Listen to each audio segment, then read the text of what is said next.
বক্তব্য শুরু করার আগে প্রথমেই আমি জেলা থেকে যে সমস্ত আমাদের রাজ্য সরকারি কর্মচারী ফেডারেশনের নেতৃবৃন্দ এসেছেন তাদেরকে শ্রদ্ধা জানাই, আমাদের লালনদাকে শ্রদ্ধা জানাই এবং ব্লক নেতৃত্ব যে যারা উপস্থিত আছেন তাদেরকে যথাযোগ্য সম্মান ও শ্রদ্ধা জানিয়ে আমি আমার দু চারটে কথা বলবো। এবং জেলা থেকে যারা এসছেন কর্মচারী সংগঠনের ওনারা বলেছেন যে তোমাদের অভাব অভিযোগ এগুলো শোনার জন্যই আমরা এসেছি। অভাব অভিযোগ যদি আমরা না বলি, আমরা যদি নিজেদের মধ্যে আলাপ আলোচনা না করি তাহলে সংগঠন বাড়বে না, দলও বাড়বে না, অর্থাৎ নিজের ক্ষোভটা নিজের মধ্যেই থেকে যাবে, তাহলে কিন্তু আমরা সংগঠনটাকে বাড়াতে পারবো না। তা আমরা হচ্ছি ভিআরপি, ভিলেজ রিসোর্স পার্সন, বাংলায় বলে গ্রামীণ সম্পদ কর্মী।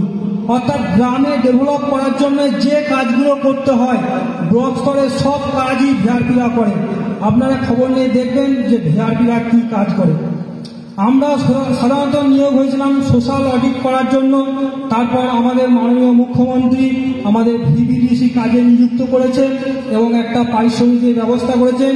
তার জন্য আমরা মাননীয় মুখ্যমন্ত্রীকে আমাদের তরফ থেকে একবারে দারুণ দারুণ অভিনন্দন এবং সম্মান জানাই যে আমরা ভিআরপি। এবং আরেকটা আমাদের বিশেষ পাওনা, আমাদের একটা গোটা রাজ্য জুড়ে সারা বাংলা গ্রামীণ সম্পদ কর্মী সংগঠন বলে অরাজনৈতিক সংগঠনও আছে।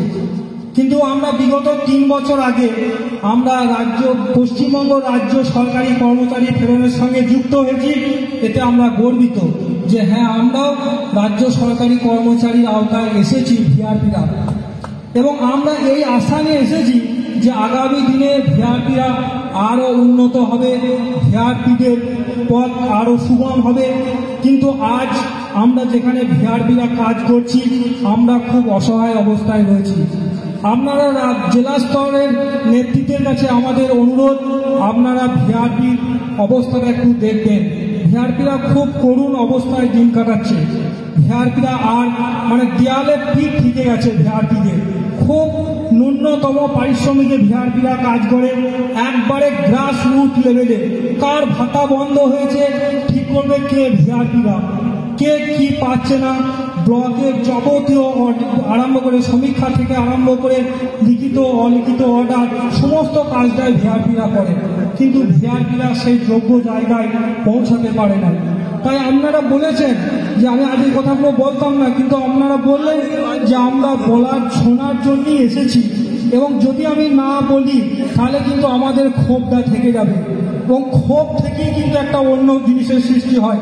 সেই জন্যই আমি আপনাদেরকে বললাম যে আমাদের ভিআরপিরা, এবং ভিআরপিরা শুধুমাত্র অডিট আর ভিবিডিসির কাজ করে না, একবারে দুয়ারে সরকার, জনসংযোগ সমস্ত কিছু করে।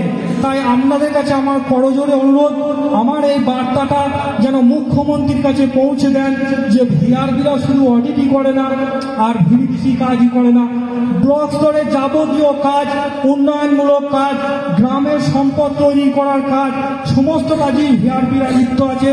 তাই ভিআরপিদের একটু দেখুন, আমরা একবারে নিচের তলার কর্মী, একবারে নিচে, আমাদের নিচে আর কোনো কর্মী নেই। তাই আমাদের যাতে ডেভেলপ হয়, ভিআরপি যদি ডেভেলপ হয় সরকার ডেভেলপ হবে, আমাদের মুখ্যমন্ত্রী ডেভেলপ হবে, আমাদের রাজ্য ডেভেলপ হবে। হ্যাঁ, আমাদের মুখ্যমন্ত্রী, মাননীয় মুখ্যমন্ত্রী পশ্চিমবঙ্গের জন্য যা করেছে অস্বীকার করার কিছু নেই। একটা বাক্যও অস্বীকার করা যাবে না যে পশ্চিমবঙ্গের জন্য মাননীয় মুখ্যমন্ত্রী কি করে নাই। রাস্তা থেকে আরম্ভ করে হসপিটাল সমস্ত কিছু করেছে।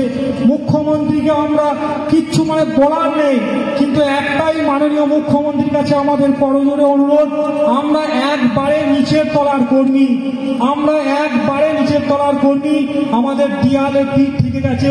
আপনারা খোঁজ নিয়ে দেখবেন ভিআরপি গ্রামীণ সম্পদ কর্মী আমরা ঠিকঠাক বেতনটাও ঠিকঠাক টাইমে পাচ্ছি না, এবং আমরা কিভাবে কাজ করব। তাই আপনারা বলতে বলেছিলেন যে আপনাদের অভাব অভিযোগ বলবেন, তাই আমি আমার সংগঠনের পক্ষ থেকে, ভিআরপি সংগঠনের পক্ষ থেকে ব্লকের আমি সুকান্ত ব্যানার্জি আপনাদের কাছে এই কথাগুলি তুললাম। আমরা সংগঠনের সঙ্গে ছিলাম, আছি এবং থাকবই। শুধুমাত্র আমাদের এই কথাগুলি যেন মুখ্যমন্ত্রীর কানে পৌঁছায়, আপনাদের জেলা নেতৃত্বের কাছে আমার করজোড়ে অনুরোধ। এই কথা বলি, সকলকে যথাযোগ্য স্থানে সম্মান ও শ্রদ্ধা জানিয়ে আমি আমার মূল্যবান বক্তব্য শেষ করলাম।